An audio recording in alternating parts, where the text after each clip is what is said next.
আসসালামু আলাইকুম। আজকে সন্ধ্যার নাস্তার জন্য আলু দিয়ে কিছু ফ্রেঞ্চ ফ্রাই তৈরি করলাম।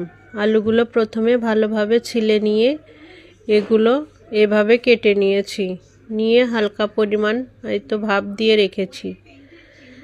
এখন এই আলুগুলোর মধ্যে সমস্ত উপকরণ দিয়ে দেব।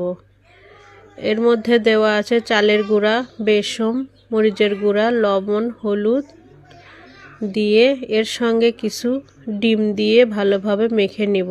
ডিমগুলো আমি ফেটে নিয়েছি আলাদা বাটিতে। এখন এর মধ্যে অ্যাড করলাম। খুব ভালোভাবে আলতো হাতে মেখে নেব। এই তো এগুলো আমার মাখানো কমপ্লিট। এখন তেলে ভেজে নেব। এটা গরম গরম খেতে অনেক মজা।